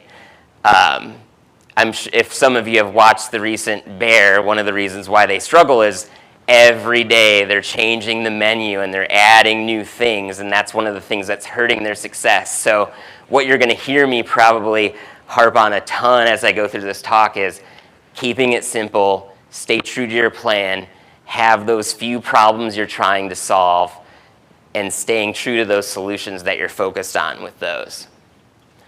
So the next thing is making sure that you're having a prioritization filter. And so to me, that is as you're thinking about adding new features, growing the company, whatever it may be, making sure that you have some sort of model that you're having some sort of like risk, weight, impact as you're going through it. So a common one that I use with customers is as we're adding new features to an app is, does this benefit the customer? What's that scale? Does this impact the business? What's that scale? What's our cost going to be? And sometimes your cost could be your cost from a $2 standpoint. Sometimes it could be your cost from you have a team of developers and you're thinking about it, and I only have this many hours for that team, and how do I make sure that I'm making the most effort of their time? But really making sure, as you're thinking about, am I adding this feature? Am I fixing this bug? Am I scaling in this direction? Making sure that you have some sort of process early on that you're putting a filter through as you're adding features, sorry. Starting lean. I shared this earlier. You're going to hear this a lot, but you don't need a 5-course meal to impress. Some of your best restaurants, we're littered with them in Chicago. We're super fortunate. Usually have one menu that you can go to that night. And if you're like me, who's super picky eating, and you want to change something, you're probably making the person mad in the back, because they're like, this is our menu, it's great, it pairs with this perfectly, we're following this. And the last thing, and this was something that I mean, I'm sure everybody in this room has heard user stories, worked through user stories, but this is super impactful for me. When I was at Nerdery, I wasn't an engineer when I started leading the team, but I'm a big fan of walking, in your shoes. And so I became a front-end engineer. I went through the tests that we have coders go through when you're joining our front-end team. And for me, the biggest impact that hit with me was, instead of thinking through features as, hey, we need to build a thing, it was, why are we doing this? So like this has the example as a busy parent, I want to do X, but as you're thinking about adding features to your product, think about it from your user's end. And more importantly, and I was just talking to a startup about it this morning, thinking through what that user journey looks like. Because for us, especially coming from a technical background, we'll look at it and we'll be like, it's 10 steps. That's fine. Like, that's not really hard. But if I talk to my partner in the back of the room from a marketing perspective, every single step that you give a user when they're signing up or joining your product is a point where they're going to potentially drop off. So the quicker you can get them from point A to point B, the better. So write user stories and think about that user journey. And the last piece is really think about what your flavor is going to be. And what I mean by that is, if you're thinking about starting a company or building a product, building your vision early, and then staying true to that. And it's okay, and we'll talk about in a little bit how you can kind of deviate from that. But I read a story earlier from a startup founder, and I would say 9 times out of 10, probably more, when startups are successful is when you're doing something that you're super passionate about and you have a vision and you just stay true to the course. And we'll talk about how you have filters as we move on, but just build something that you're super passionate about, keep your head down, keep moving forward. And most of the startup founders that you'll talk to that are successful, it isn't because they did something flashy or something crazy. It was they were hell-bent on their idea and they said, this is what I'm gonna do, this is my vision, I'm gonna surround myself with people that believe in it, and I'm just gonna keep moving forward. So define your flavor, set boundaries. So it's okay to add ingredients or take ingredients away, but make sure, as we talked about before, you have that filter, so as you are adding things or taking in and out of it, you have a boundaries and filter as to why you're doing it. And keep the story, lose the clutter. So we talked about grocery store earlier. You don't need to have the grocery list as you're selling to people, especially early on. It's all about your narrative, your why, how you're trying to reach people. To me, and I'll end it on this line for this section, it's just a great product starts simple and flavor comes from focus. So just simplicity, stay focused. I promise you, if you keep your head down, it will work. Just drink some, water here. I can ramble on for a while. So the next piece, which I'll talk a little bit more, and I asked Mary if it was all right. I'm going to try and roll through this pretty quick because I'm going to give a little bit of a demo of a product that I built in this mindset for a client of ours. But so from a Stirring and Smarter tools, there's visual dev tools, there's everyday AI tools that I'm sure everybody in this room is using, and then thinking about how you have modular workarounds. So the first one is, and I was honestly a little nervous sharing this slide. I was even talking to my partner about it because I know many of us in this room, we write code, we have our hands on the keyboard, and sometimes talking about tools like Webflow and Bubble and Softer and some of the other tools that are out there, it's kind of like there's a balance there. For me, why I love using those tools is I am able to demo something super fast without investing a ton of my time to sell a client and maybe why we should be building something, to maybe start getting the user data. And the goal always is, I'm hoping you're going to hire us to build a mobile app or to build a true web app or something like that down the line. But with tools like Webflow and Bubble, I've literally within a night built a website that's connected to a database, that's connected to ChatGPT, OpenAI, and it has prompts coming in. And I don't care who you are, there's no way unless you're pulling like 3 all-nighters that you're going to build something that fast. So from there, the other thing that you can build within that is I've helped several clients where they just need something super boilerplate to get their idea out there. There's tons of templates out there that you can get for free or $5 or $10, and then you can modify pretty quickly. Again, this isn't to be, and I tell this to our clients all the time, if I'm building with a template, I'm likely going to throw it away after we reach whatever that next goal is, which usually is some sort of funding. That way we can spend more time building it.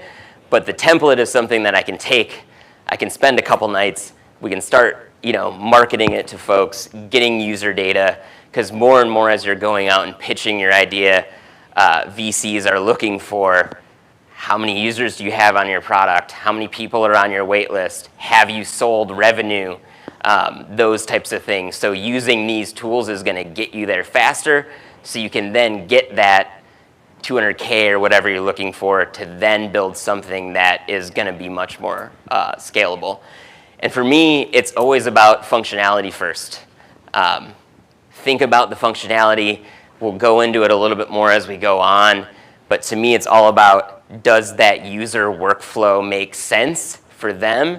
It doesn't have to be the flashiest thing and have all the JavaScript animations and all of that is out there. To me, when you're first testing your product, it is, does the user journey make sense? Are they clicking to the right spots? And then we can go in and add better fonts and colors and animations and things like that. But your first 10, 15, 20 users that are using your product, they should be folks that are maybe in your main network or within your test group that you're looking for. They don't need to be folks that are going to be giving you a hard time because you're not using the latest chart, JS animations or things like that you can use on your site. The next thing to me is, and this slide is definitely a lot more when I'm speaking to marketers and things like, and product folks in the group, but I can't tell you enough how using tools like ChatGPT can help you just build things faster. As you're trying to maybe build like an onboarding training document or something like that. I literally, for a client, jumped in for like 3 weeks and just built their like product management flow. I took screenshots of the product management flow I built for them in ClickUp, dropped it in ChatGPT, said, here's what I'm looking for, here's the screens that I built, write me a training document. It got me like 85% of the way there. I was then able to polish it up, send it to them, and then they were able to take it from there. But so as you're thinking about, hey, maybe I need to whip up a quick 1-pager or 2 pages to send to customers to onboard them onto our platform, using tools like that can really help. And it's also a good way to kind of A/B test and thinking through iterations. So if you run a Facebook ad with certain copy and it doesn't work, maybe just drop it in there. There's all sorts of GPTs. Again, I would recommend having a smart friend like my partner in the back room that's kind of looking through it, but it definitely can help you, especially as you're early on and you're looking to get that funding so you can maybe hire a marketer or a product person to help you. It's definitely super helpful as you're early on trying to just get your business off the ground. The last piece on this one is sprinkling in 3 dashes of modern relevance. So the story I like to share here is a lot of people might not know it, but when Spot Hero first started, I love talking about them. They're from Chicago, one of my favorite apps to use back when I don't drive as much anymore, but was one of my favorite apps to use. And when they first started, it was the 2 founders. They had a Google Sheet and an email box. And that was how they got the business off the ground. They had 100 founders and executives around the city that would hit up an email box and say, I'm traveling to the city, I need a spot. They would look at who they had partnerships with. They would see where they had a spot. They'd mark it in the sheet, and they'd send them an email and say, you're good at this place. And that is how they got enough people, enough data within their platform. It wasn't even really a platform. It was 2 guys, an email box, and a spreadsheet. That got them enough data to then go and get funding. And so what I can't share enough is, if you're already paying for Notion or Google or Airtable, there's so many tools already out there that you can build up a Google form and grab customer feedback. Or I'm a big fan of Typeform. You can use that to send out a survey and gather feedback from folks. So there's so many tools out there that you can use before you even have to think about building a thing. We always go to, I have to build a thing, but there's a ton of tools that we're already paying for out there that can get us there. And sometimes it's just an email box and a spreadsheet. I shared this earlier, but the goal isn't to impress. It's literally about functionality. And like we talked about earlier, you're setting those goals, you're putting up your bumpers as to how you're going to shift. And it's literally just, am I marching towards those goals? And it doesn't always have to look pretty early on.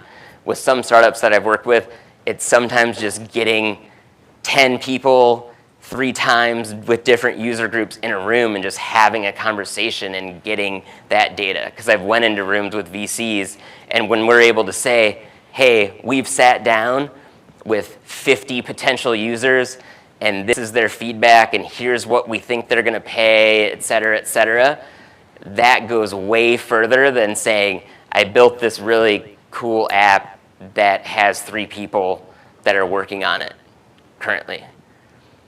And it's, like I said, test the real need versus the experience. So smartest tools aren't always the flashiest. They're the ones that get you clarity quick. So your next is, we talked about this earlier, really just keeping your flavor true. So 1, it's honest user feedback. Your early users are your secret weapon. There's a company that we've been working on and off with for a while, and they've kind of built this ambassador program. And to me, they call them like their super users, and having people that are on your platform early, whether it be those forums or not, whether it be your first iteration of your app, they've kind of kept them along for the journey for the last year, and they've slowly become, they're a writing software, and they've slowly become their ambassadors at different colleges, and they're kind of people on campus for them. But I can't say enough that as you're testing early on, think about how those early users can become your biggest advocates and can become your ambassadors and are out there sharing that not only were they part of shaping your product, but then they become, maybe your salespeople. Maybe there's some sort of percentage of signups that they get. I don't know, there's all sorts of ideas that you can think through with that. There's tons of tools out there. I mentioned Typeform earlier, but there's tools like Hotjar, where if you build your site, you can have Hotjar enabled, and then you can look if, maybe you run a Facebook ad, they hit your landing page, and then they just sit there for 2 or 3 minutes. Hotjar records that whole session, and you can start to think about, okay, I ran an ad, conversion to getting people to my wait list was good, but they just sat there for 2 minutes and clicked around and didn't do anything. And Hotjar does a screen recording of all their session on your site, so you can then go back and review that. And to me, anytime you're cutting or adding, like we've talked about earlier, let the data drive the cuts. Have your KPIs, your key performance indicators, and make sure that you're following those as you're deciding what's going to stay and what's going to get added in or maybe get tossed. Your next piece, and I can't say this enough as I'm talking to folks launching things, a hefty spoonful of intentional iteration. And so I mentioned this earlier, but with startups, you're gonna get a ton of feedback, or as you're building products, you're gonna get a ton of people giving advice, giving information. And to me, it's all those things that we talked about earlier. It's having your vision, that flavor, having your measurement as to how you're moving forward, and using all of this as a filter as you move on. Because when you're pitching your idea, you might pitch 100 VCs before you get funding, and every single one of them is going to have feedback as to maybe why they did or didn't move on. And to me, you have to stay true to who you are and make sure that you're putting that through a filter, because I've seen too many times where a startup goes into a conversation, they get great feedback, but all of a sudden the product just isn't even what they originally intended it, and it's now a copy of another company that maybe that VC is super interested in, and they get funding, and maybe it's great because they get funding, but then it comes down to, are you passionate about it? And I could go down a whole another thing from that, but just make sure you have intentional iteration, stick to your flavor that works, and pivot with purpose, not panic. So just because somebody's super loud with their feedback and their ideas, that's great, but it doesn't always mean that it's the best idea. So having your mission, your values, your cost, your risk, whatever your impact scores are, putting that all through a filter first is super important. And this kind of just carries on with what I said. It's I like to call it strategic restraint. Saying no to a feature FOMO. So not every request deserves a yes. It's okay to put things on a backlog. It's okay to then have a conversation like we talked about with how's it going to impact your customer, your business, how much is it going to cost, et cetera. New features should be solving problems. It shouldn't just be, I've been a part of a few startups where we had what I talked about on the last side, some really loud customers, and we would change one thing here or there, and then it ended up making 50 of our other customers mad because we changed a thing, but because that customer, made up 50% of our business and they spoke a little bit louder, we kind of ended up alienating some of our other customers because we were building things for one or two people versus our broader clients. So make sure as you're doing it, you're making changes that are affecting the greater whole versus, one or two that are louder. Follow a roadmap. It's, even with my partner and I, it is super hard to stay on track when you're early on.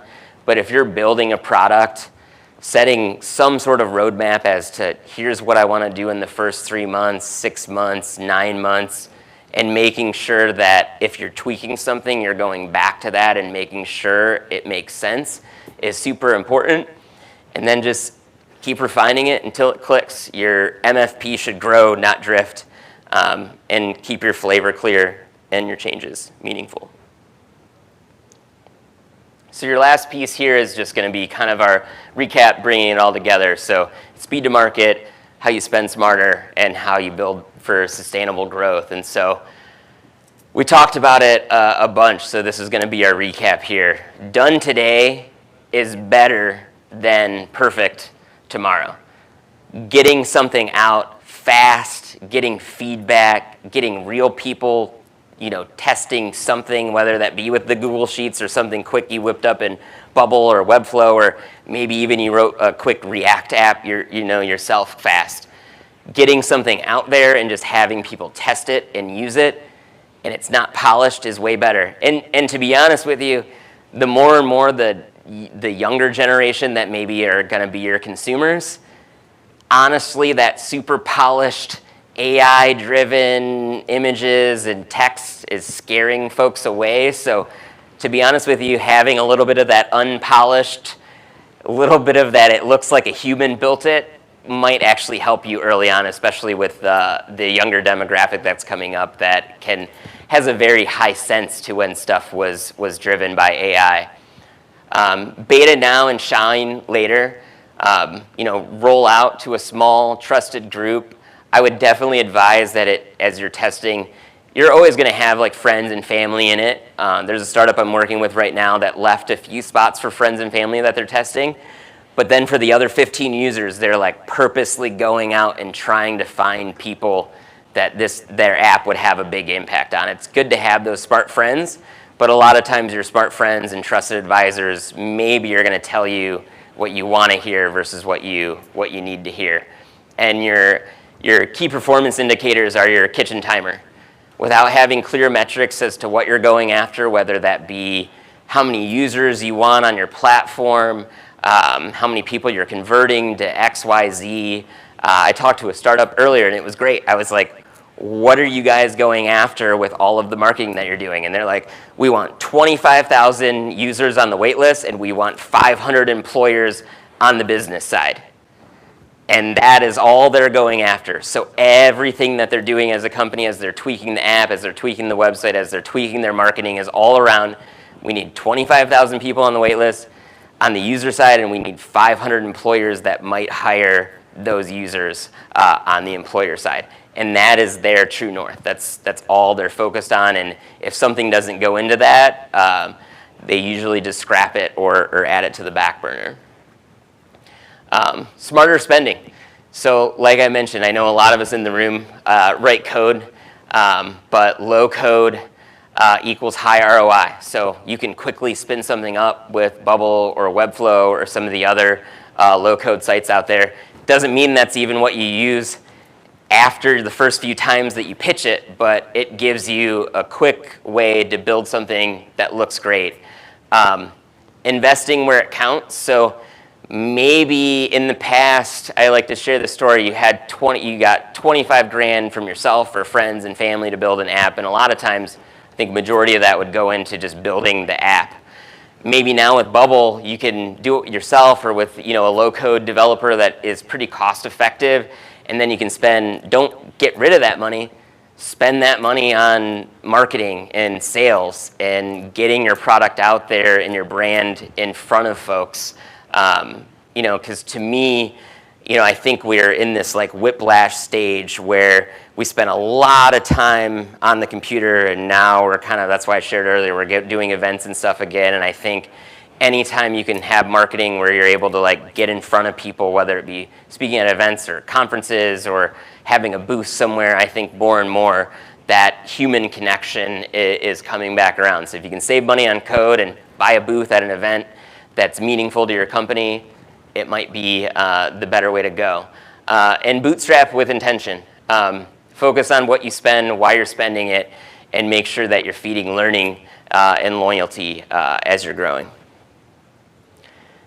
So as we wrap this all up, I can't say enough, just keep listening to your users, to your team, making sure that you're staying true to that roadmap, but you have that open ear.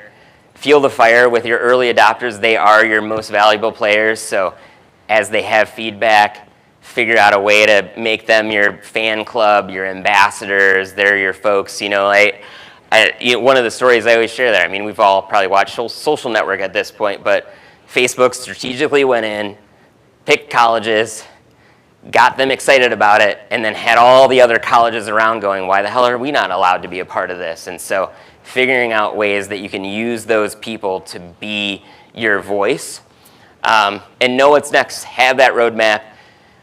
use traction to kind of steer where you're going and just kind of to continue to sharpen it as you go along. And you just need to build what matters and ship it fast before it gets cold. Tried to do it really fast. All right. So before we get into, I think maybe, I don't know where Mary is, I just want to make sure we have a couple minutes for questions. But before we get into questions, while I'm letting you kind of think about if you have questions, what I talked about, or if you have a blocker, I'm going to do like I was at a talk recently and they're like, can you just give us a demo on what you're talking about? And so this is a client of ours. They're called Third Road Management, and what they are is they're a financial services company where they do fractional, like CFO, accounting services for companies, and they had what they called an 180-point inspection. And literally what it was a spreadsheet that a super tenured CFO built that they would do that had cost and impact scores with every single one of their companies, and it would help them figure out, one, is hiring them worth it? And two, if they were to hire them, where should they start? And then they would take all of that and they would build, PowerPoint decks and stuff like that. And so what we ended up building for them using Bubble super fast is we took, instead of their employees having to fill out a spreadsheet, now either the employees or the client can go into this form, fill out I think we're at 183-ish questions now, fill out the questions. Each of those questions, Bubble does have a decent database. They wanted it to be even more secure, so we used something called Superbase, because Bubble allows you to quickly, use APIs and tap into other things out there. So we use Superbase to have something a little bit more secure.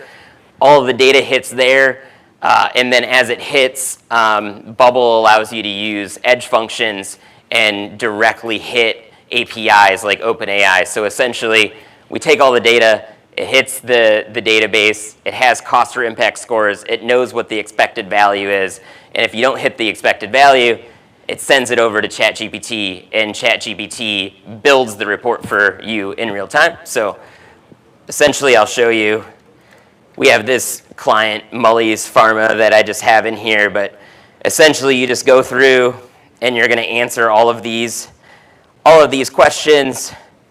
You go through, there's these different sections, financial, legal, human resources. We don't have to go through all of them one by one, but once they're ready, they hit submit. It's gonna quickly calculate how many oh wow, they're up to 212. They've added 30 since we last talked. So we've only answered 131 of the 212. They're gonna say, am I ready? And essentially what's happening, like I mentioned right now, is it saved all that data to the database. It's looking at what is not an expected answer versus expected. If it's not expected, it's looking at their cost and impact scores. It's sending all of that info to OpenAI, and then OpenAI through that edge function prompt is going to build us a report. Got to quickly, we're very safe on our data here, so I want to make sure we're not sharing client data. But essentially, with that prompt, the prompt fully from ChatGPT, all of this, ChatGPT just kicks back a JSON file that then I structure within the front end. But it gives me my summary, it gives me my key findings. They have that cost and impact score, so we take that and it gives you kind of a heat map of where everything is, so they know, okay, all of that stuff in the red is where we should focus. We're even kicking back little titles, so if the client wants to, they can kind of hover over it, learn a little bit about it more. It gives them kind of their high impact, what we call quick wins, strategic levers. If you want to deep dive into what each of those is, ChatGPT even writes me why it's a problem, and then what the solution is to address it. And then if you really want to get granular, you can even dive into each of the sections. And as you saw, this is all driven by, it probably takes 30 to 40 minutes to fill out all those questions, maybe an hour now since they're at 212 versus the 180 that we were at. It takes about 60 seconds to hit GPT. There was some training and stuff that we had to do. I definitely had to get really specific with the prompts. I will say when we upgraded to 5, it has made a huge difference in what's output. And now they have this report that they can send to the client, or if they want, there's a quick button they can hit. I guess maybe you can't see it on the screen there. It's maybe hidden, but there's underneath that black, there's a PDF button that you can quick hit for that. So I wanted to demo that while you all were thinking, and I know I'm keeping you from networking, so if anybody has any quick questions or any of that, I'm happy to do that. And while we're doing that, what I am gonna share is this QR code is gonna go to our LinkedIn. If you email me at @-secret-sauce, I actually have a guide that I'm happy to share with you that actually takes, I know I saw folks taking photos, which is totally fine. I actually have a guide where I took all of this and put it into something that's you can print off and take with you. So feel free to shoot me an email. I'm happy to send you that guide. And I also have a checklist that pairs with this where you can kind of go through and say, am I actually building a minimum functional product or not? And so if we have time for a few questions or, okay. Anybody has a question?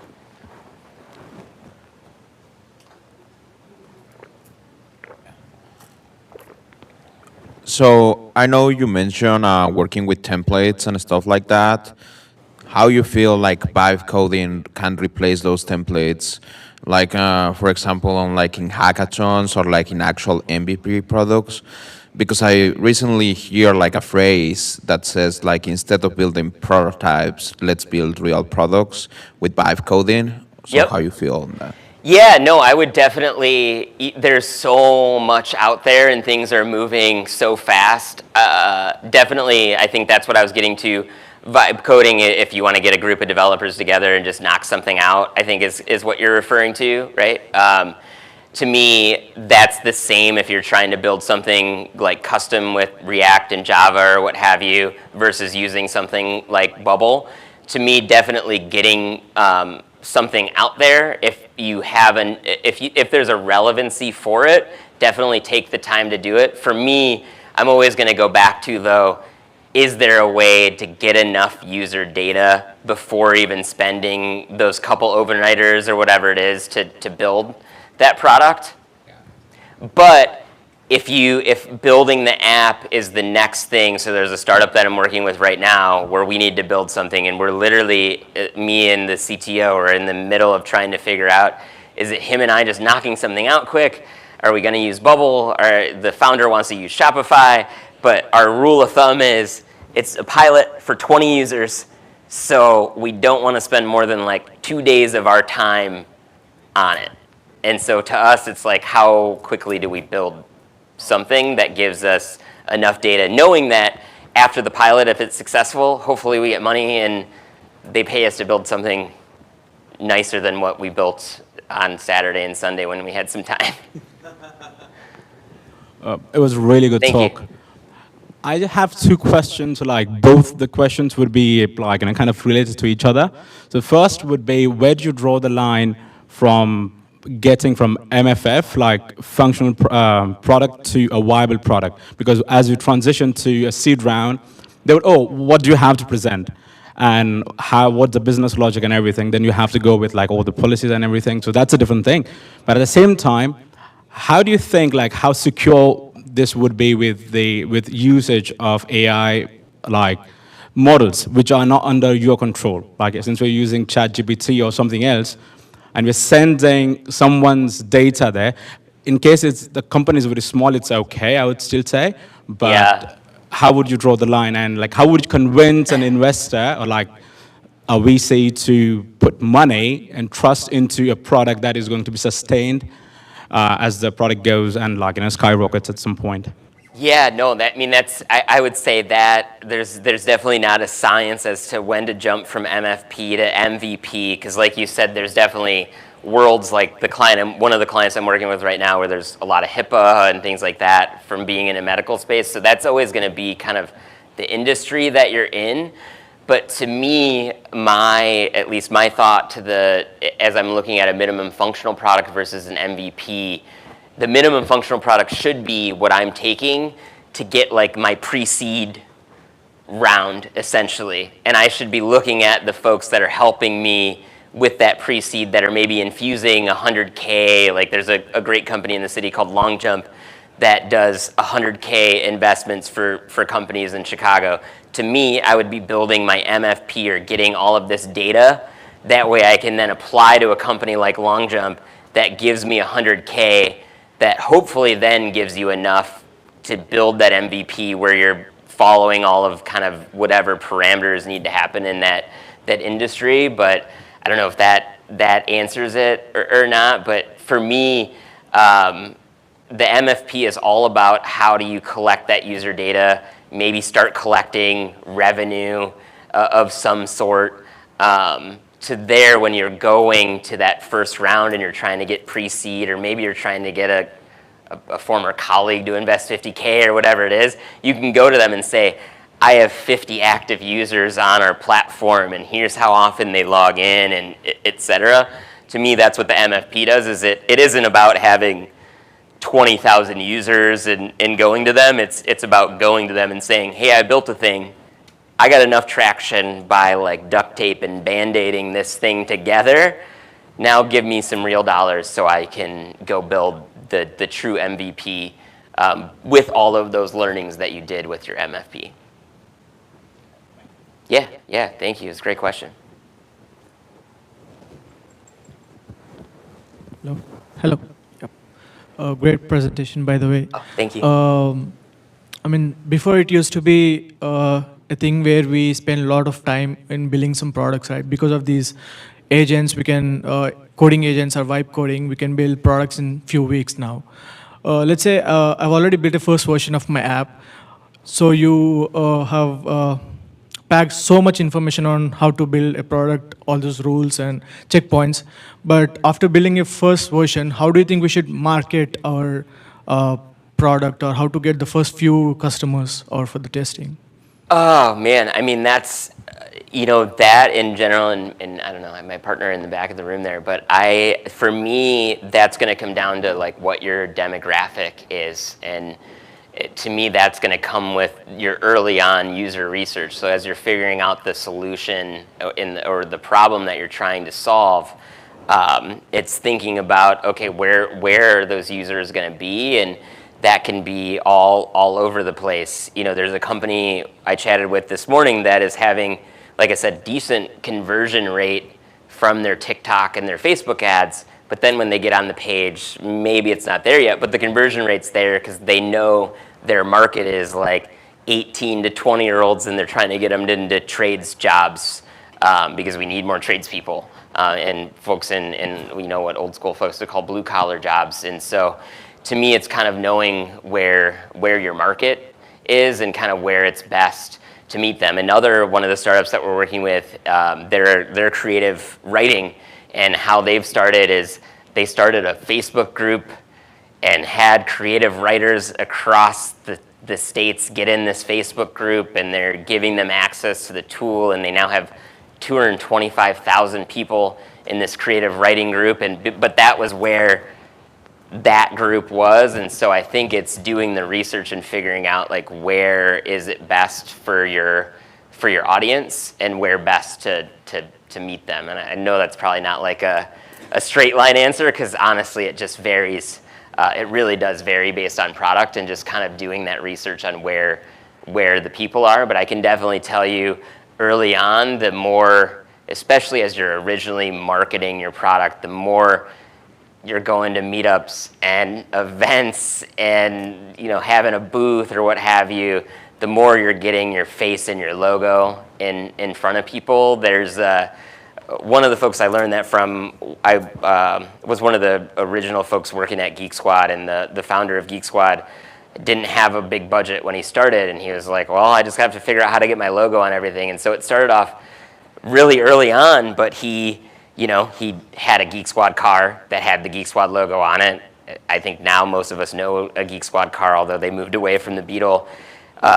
He figured out that he could put a reverse logo of the Geek Squad logo, because he was in Minnesota, on the bottom of shoes. So when you walk around in the snow, it was leaving little Geek Squad logos on it. So to me, it's all about how do you get your logo and your brand in front of people as much as possible, even sometimes subconsciously, because eventually you'll just be like, oh man, like I thought I know that thing, or that, whatever it may be. And so it's really just diving into your user group and figuring out what resonates with them. I can definitely say, if you're going after the early generation, I give another talk that's around kind of this crazy thing that we're in right now of like, you're selling more and more to Gen Z who grew up with technology. Millennials are more and more to who, like, I as a consultant am selling to, and they, whether they're savvy in technology or not, are gonna say that they are. So me selling an app now is way different than trying to sell somebody on an app 10 years ago, because 10 years ago it was like magic, and they're just like, oh yeah, like you know how to do a thing, like I'll pay you 500 grand, build it. Now they're like, no, 20 grand, build it today. But I can definitely tell you there's this nostalgia going on. You see it across movies right now, that kind of Y2K, 90s, early 2000s. And so definitely from a branding standpoint, I would say if you can find a way to tap into that. I remember my wife and I, before we moved, we lived in a building actually not far from here in South Loop, and we're right by Columbia, and I started seeing kids wearing like baggy pants and oversized shirts and stuff, and I'm like, why are you wearing what I used to wear? Like, that's mine. But there's definitely something to be said with kind of Y2K, nostalgia, gamification. If you're interested in it, if you shoot me a note, I have a guidebook I can share on kind of that kind of Y2K and nostalgia marketing and gamification as well. Makes sense. Thank you. Yeah, no problem. Yeah, thank you. I'm actually working for a startup that sounds very similar to people you've been helping, and also building a lot of low-code, vibe-coded products. But at some point, how do you transition to building a fully featured product that's like a more serious, more productionized? Yeah, I mean, I think that's, I mean, if we go back to the key performance indicators, I think hopefully you kind of are building out the business model in the sense of, you know how much it's going to take if you want to go to that full-fledged app and what that cost is going to be. And to me, it would be looking at, do we have enough users? Does the revenue make sense and all of that? If it's a mobile app, for example, it could be features, because of course, with low-code tools and React Native and things like that, you can get pretty far. But a native iOS and Android app there's always things that can do that the others can't. So I think that's a key piece to it too, is like, do you have the revenue to afford it? What does that look like? Because you're gonna then have to build the team, so you wanna make sure you can afford that. And then are the features relevant to make that shift? And it might also just be capacity. You might actually be hitting a point where you're just like, I built my app on Bubble, and there is no way I can have 100,000 users hitting my native mobile app that I built with Bubble on it, because it's just not, getting the speed or whatever it may be. And so, again, I'm sorry that there's not like a direct answer, but to me, it would definitely be making sure you have kind of the business in a place where you're weighing when does that shift happen, and having those conversations, and definitely just being close with the technical team that's building it, because usually your developers are gonna tell you and be very honest when things are starting to break, and you maybe have to shift to something because it's not doing what the tool's capable of.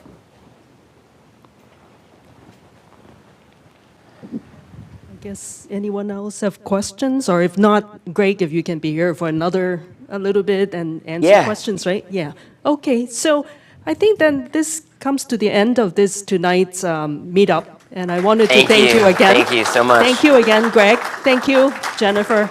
And thank you again to Neo4J and Microsoft and David as well. And David, you have some closing remarks? Yeah. Sure. Come to the front. I just want to say thanks everybody for coming. I'll remind you again, September 4th, right here. Go to meetup.com and search for the Chicago Cloud Computing User Group. We'll have a great speaker here. And then I have a favor to ask. Just pick up the cans and the cups and the plates and things like that and throw those away. You don't have to wipe everything down. We have people that are paid to do that, but they work hard. Let's just make their job just a little bit easier. I would appreciate that. All right. Thanks so much for coming. Thank you, everyone. Yeah, please stay tuned and subscribe to our Luma calendar, and we'll be publishing new events there too, and you should be receiving them. So thank you, and have a good night. Thank you.